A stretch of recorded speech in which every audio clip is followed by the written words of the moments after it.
friends. So we are back with part 2 of my intuitive eating questions for you guys. Now, if you missed part 1, I'm going to be linking that down below in the description.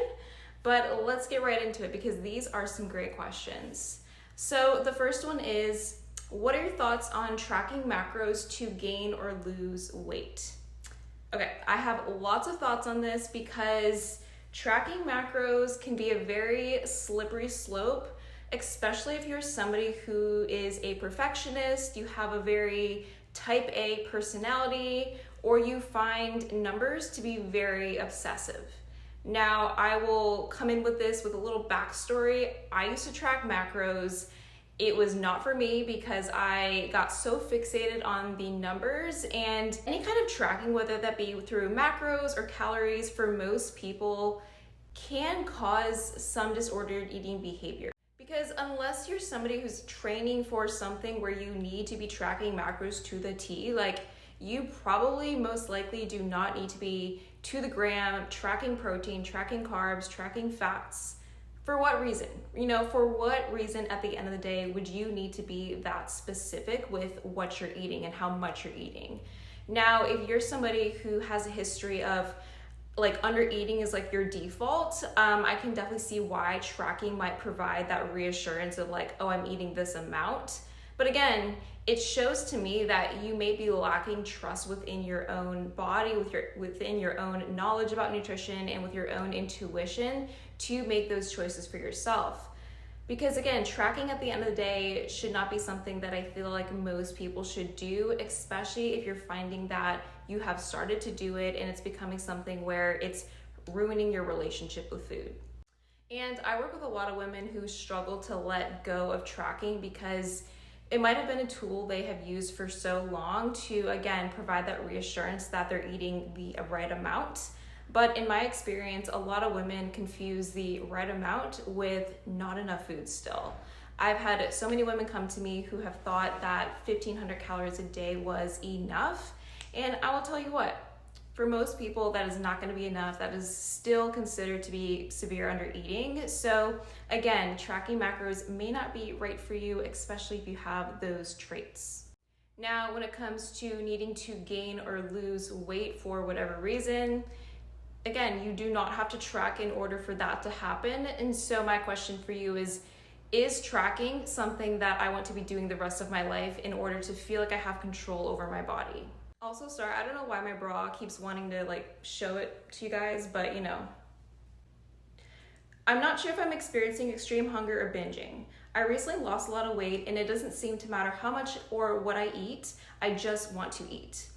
I would guess I'm eating around 3,000 calories a day. Will this ever stop? So yes, if you have gone through a period where you have recently lost a lot of weight or you have been underweight for a good chunk of time, it's very likely, you are experiencing some bouts of extreme hunger because again, you might be malnourished, your body's telling you we are not at our natural set point weight. Therefore, it is going to increase the desire to eat to get your body back to a place where it feels healthy. Going into this a little further, you very much so still could also be experiencing binging, especially if you're eating up to 3,000 calories a day. So let's say, for example, you're not eating enough throughout the day and then you're binging 2,000 calories at night. That could be considered a binge. And I know a lot of people want to figure out what's going on and put a label on it. But if you are experiencing any, forms of extreme hunger, you feel out of control of food, all of it is a red flag. And it's something that we maybe need to look into more, especially because your relationship with food is so much more than the physical aspect of eating. So if food is something that you're using to cope, if it's something that, it's become your crutch, again, it could very likely be a form of restricting and binging. And in my experience of working with women to help them overcome this, sometimes these two are very much so intertwined. And so I personally recommend working with a registered dietitian to help you navigate the nutrition side of things, but also the psychological sides of things. And binging is not just eating more food, it is so much more complex than that. And getting to the root cause of why we're experiencing these urges to binge is going to be key for you to make a full recovery. Do you ever struggle with bad body image days, and how do you cope? So Guys, yes, I mean, I am human and I'm a female, and in this world that we live in, it's pretty inevitable not to experience a bad body image day here and there.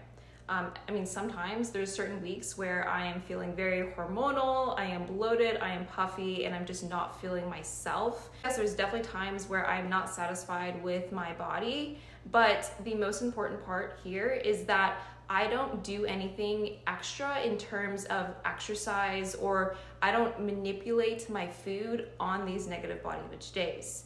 So when I have a negative body image day, my behaviors and my actions up towards myself do not change. I know a lot of women, when they're experiencing these negative body image days, they will do things like weighing themselves, they will over-exercise, they'll start cutting foods out, they'll take it out on their bodies, which really is just not productive to getting yourself back into a healthier place.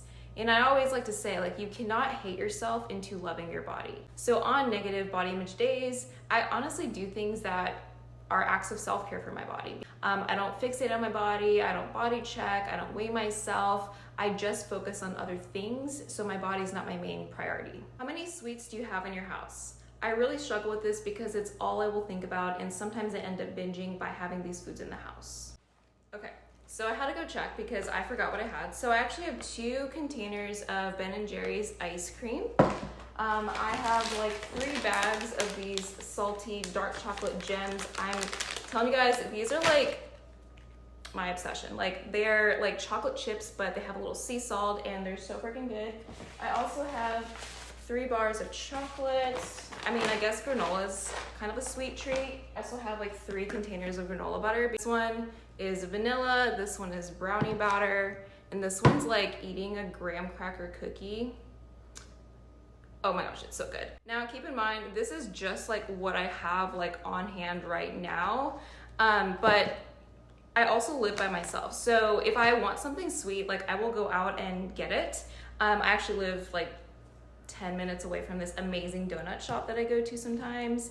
But yeah, I like to have sweets in the house because I do have a sweet tooth and I like to satisfy that craving when it comes. So I just buy things that I know that I like, and I never feel like out of control with these foods because I honor the craving when it comes instead of trying to ignore it. I don't have cheat days. I don't have days where I, save up to have all these things. Also, this is a Target flavor, just, you need it. It's the Changes Brewing Ben & Jerry's. It's a cold brew coffee ice cream with marshmallow swirls and fudge brownies.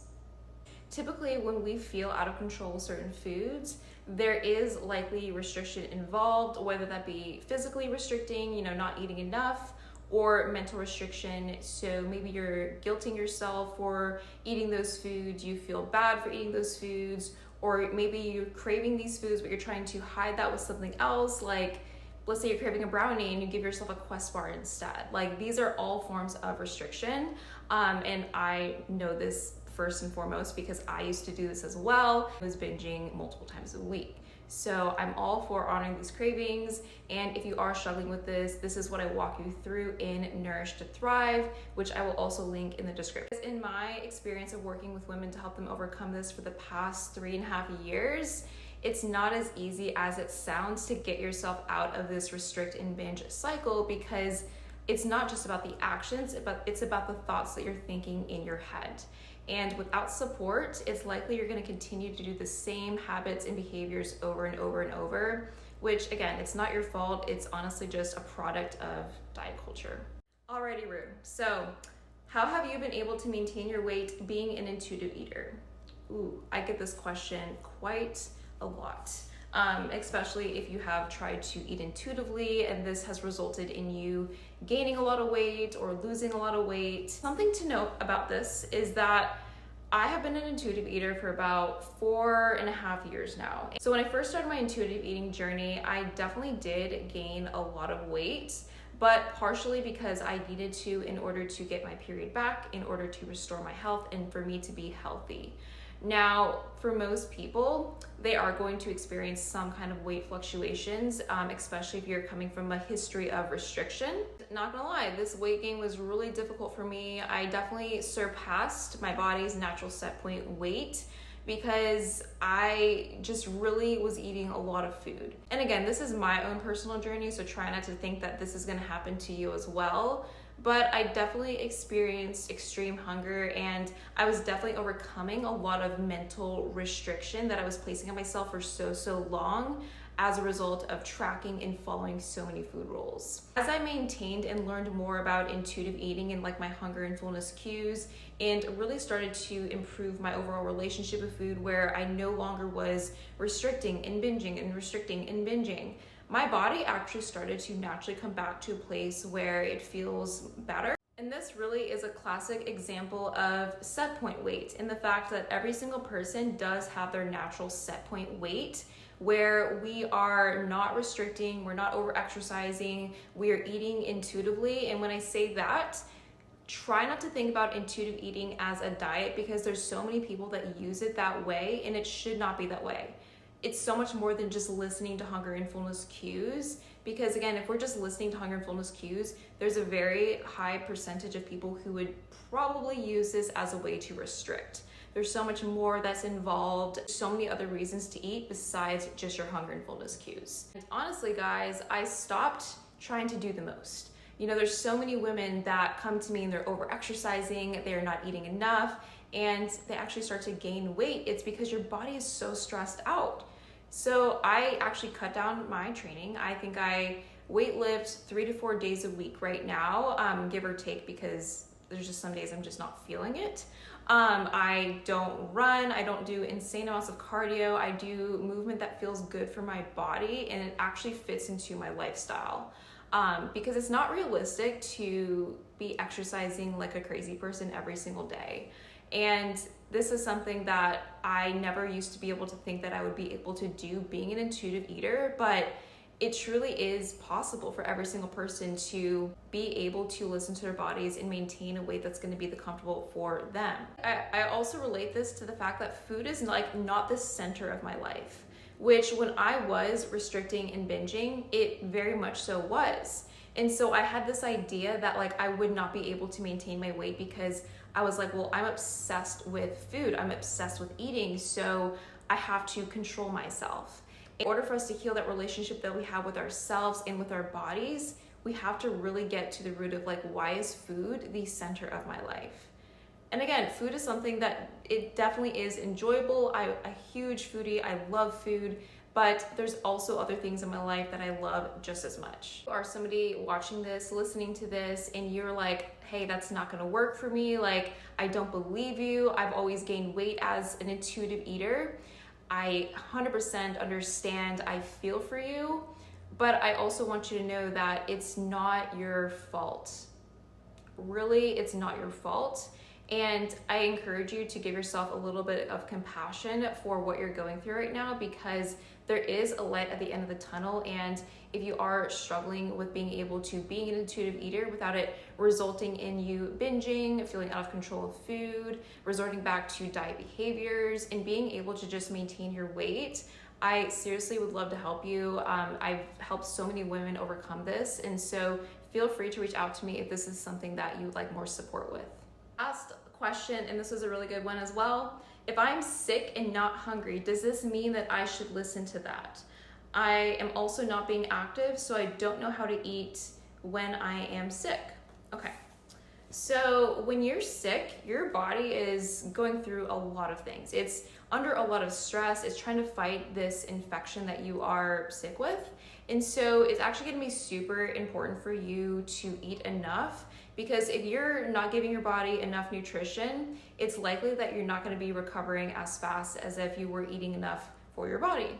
So this is a classic example of like why hunger and fullness cues may not always be reliable, because your body is probably not gonna give you those hunger cues. But that doesn't mean that your body doesn't need energy. It actually probably needs just as much or even more to restore your body. When I'm sick, I don't change anything about my diet. Even if I can't taste the food, I will still eat just because I know that my body needs it. And I can guarantee that you will have a much speedier recovery if you were to just continue to eat normally. That is all the questions that I have today, and I really appreciate you guys listening to this. Please make sure to like this video and subscribe if you have not.